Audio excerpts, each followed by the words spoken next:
Family, in mid last year, I made a video about the top stock in 2023, and all my picks averaged around 35%. Yes, in aggregate, it was 35%. And as you can see, some red and some green. However, at the end of it, it aggregated 35%. Now, this year, 2024, I aim to recreate this magic, but this time do it from the beginning of the year. And the clock strikes 12, so today is also my birthday. So we're going to use this date, January 8th, to mark 1 year later in 2025 and see how we actually turned out. So with that said, let's get into the top stock picks for 2024 Gargan style. Of course, like, share, comment, subscribe. As always, this is not financial advice. These are stocks that I think will do well, and you can like literally ask a financial advisor, what do you think about these? So yeah, so let's begin. Normally, I break down my stocks into three main categories. You have stable stock, dividend stock, and growth stock. But this year, I am going to add a fourth category, but I'm going to leave that to the end of the video.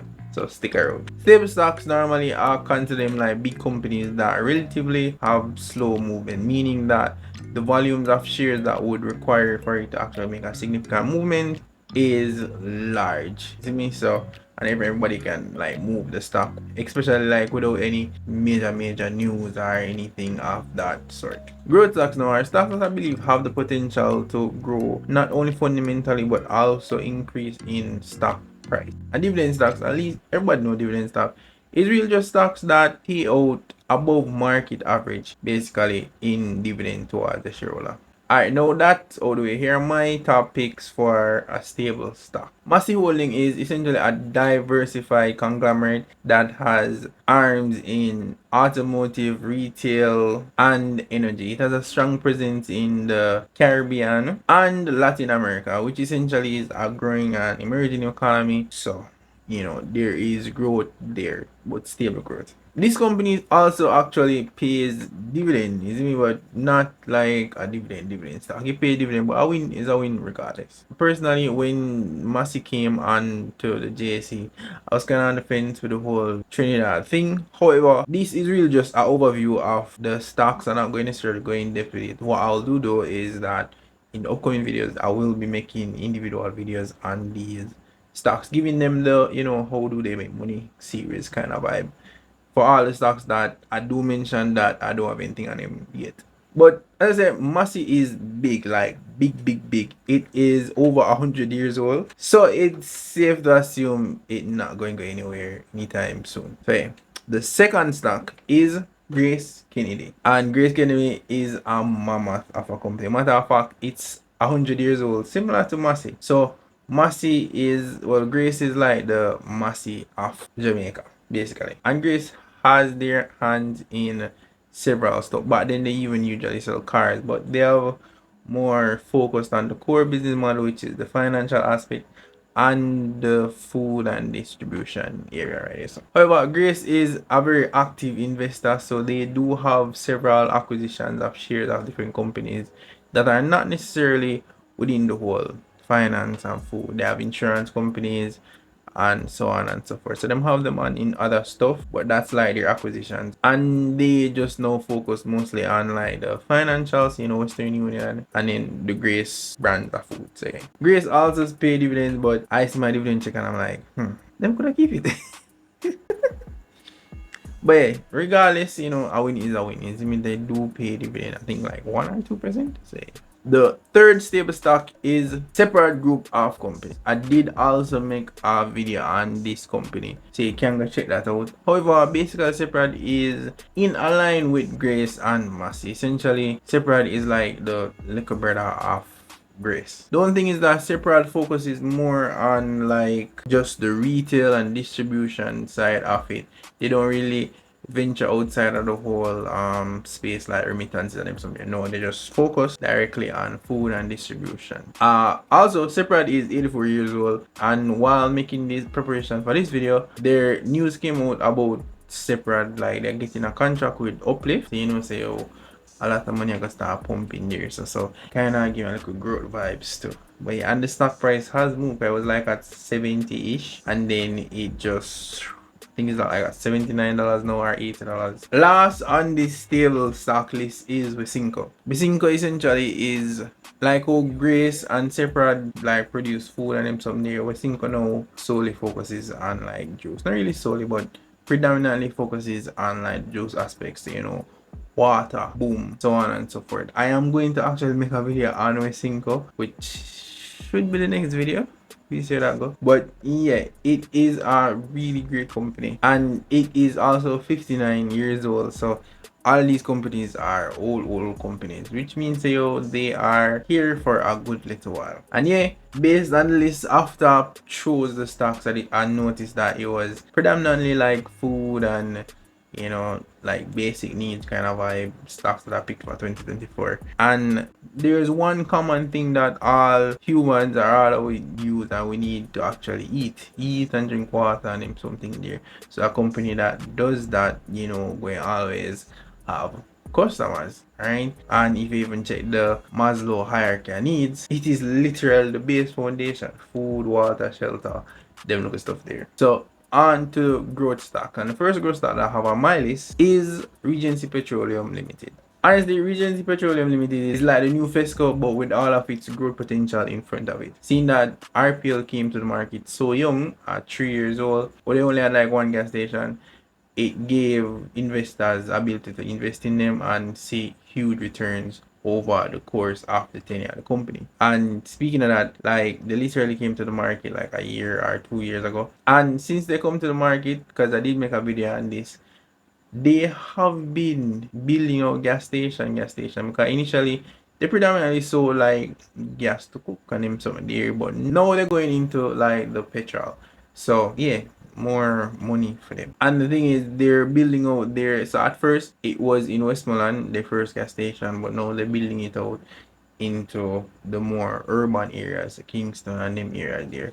So they're trying. So yeah. Plus they partnered with Just Gas, which going to deliver their gases now to like different households in the urban area. The second company that I have on my list is Kingston Wharf. Alright, so Kingston Wharf is literally the leading multi-purpose port terminal and logistic provider for the Caribbean. And they offer a range of services such as mixed cargo handling, warehousing, and logistics support. They have over 40 ports worldwide and have recently received numerous awards for being, one of those drivers for the Jamaican landscape as it relates to the shipping and the economy of that. And it handles various stuff. It's similar to cargo handle holders, but I guess cargo handlers is predominantly in Montego Bay and this is in Kingston. So they handle various type of cargoes. So they handle container, bulk cargo like wheat, cement, and oil, as well as breakable shipping such as lumber, steel, and motor vehicles. And personally, I believe as the world gets more globalized, more things connected, because you notice people start buying more stuff online. Alright, so more they buy online, more some of that money there will come to Kingston Wharf, isn't me? So yeah, more and more persons do me. Bank accounts them can have debit card in African buy things from Shein and them company near people buy can import it from different countries to Jamaica themselves. So yeah, they're going to get a lot of kickback, as in like positive kickback money coming towards them. So that's a good potential growth offer for them. Third and last on my list for growth stocks is Supreme Venture Limited. And Supreme Ventures also, people probably know it more like cash pattern name something. If you don't know that, then well, it's mad because them literally do their thing like 6 times a day. But all in all, Supreme Venture is really just a gambling entertainment company, which yeah, gambling. And they have a wide spectrum of games and so on.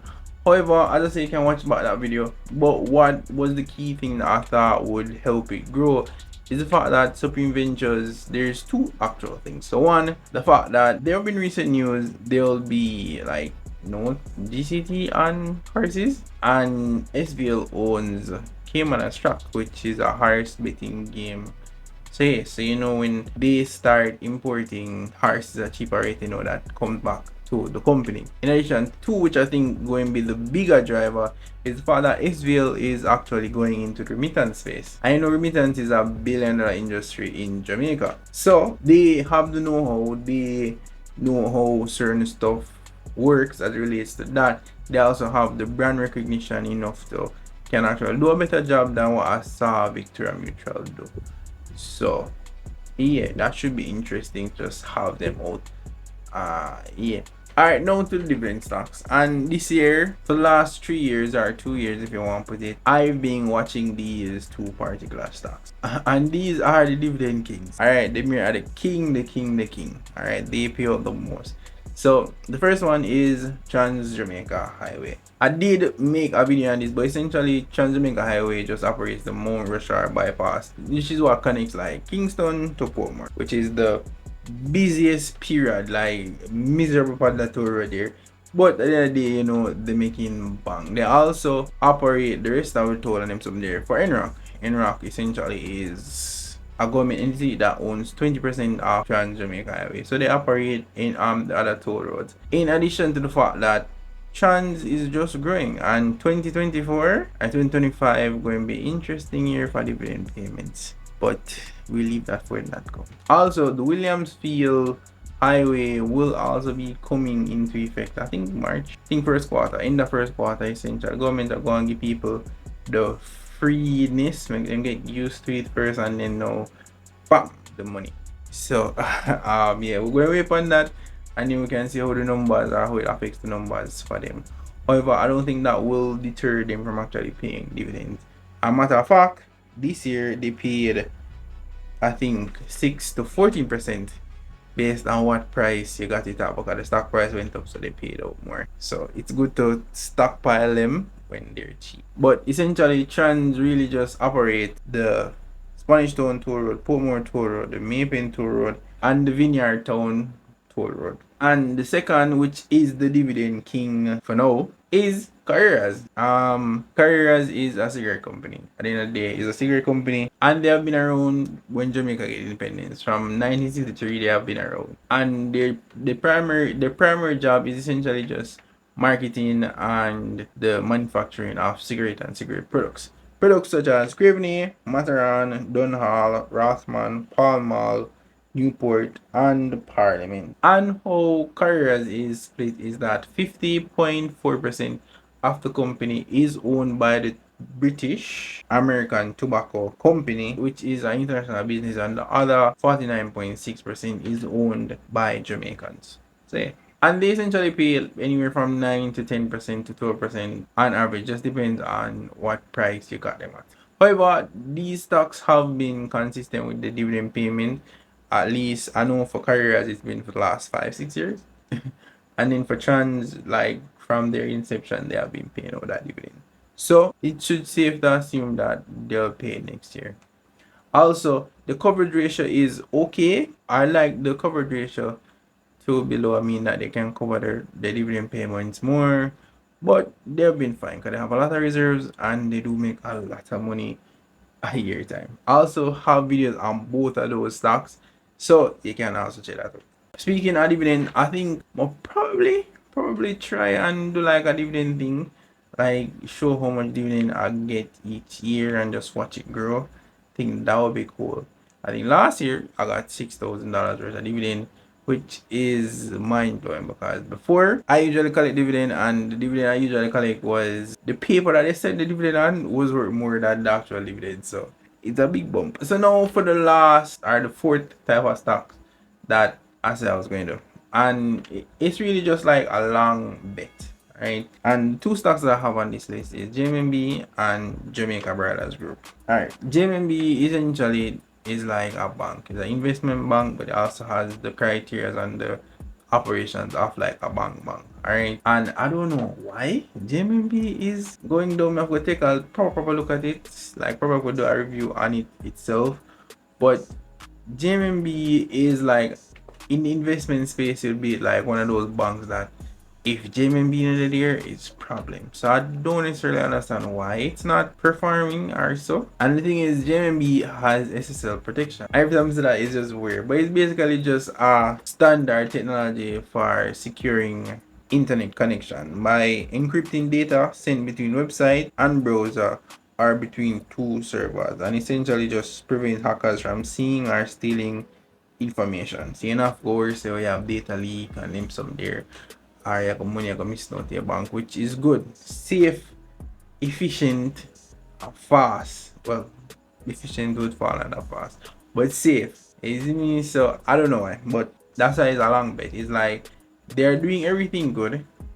So why are they failing? Maybe you just have to take a little time before you just start shoot. So that's the long bet. You're just going bet and you can ask your financial advisor what they think about it. And the last stock is Jamaica Brothers Group. Master question. You're gonna stop eating chicken? Yes or no? No offense to vegetarians. Regardless, I'm just saying, Jamaica Brothers Group, yeah, they had to come out of Haiti, which was rough and stuff because they were losing a lot of money and so on and so forth. So yeah, they have a little period for like recovering something there. However, they have been expanding. Jamaica Brothers Group has been expanding, and I have no doubt that they will be expanding into more and more territories. One, if you eat KFC, they are the exclusive producers of chicken for KFC. Also, all the farmers them will buy chicken from and them some there. They buy the feeding from Jamaica Broilers. So Jamaica Broilers produce it, but they also help facilitate their competition, which is a good business. Good business. So predominantly, as I was saying, is that they really just rear chickens, so poultries, and they do other stuff. They do feeds for the other type of animals. As I say, they produce the food for their competition, and they also produce chicken to sell to other companies, retailers, them people here sell them to the retail, wholesale, supermarket, plus KFC. So I guess it's finger licking good. So I guess with the long bit is more like a little, you like you sit down and think about certain stuff. So it's like a little common sense you think about certain stuff and say how this would that make sense. So yeah, with that said, this is that video. I am going to go enjoy my birthday. As always, guys, love you. And it's been a year since I bought any stocks. It's so cringy when the new year started and we're 8 days in already. So yeah, with that said, love you guys. Catch you next video.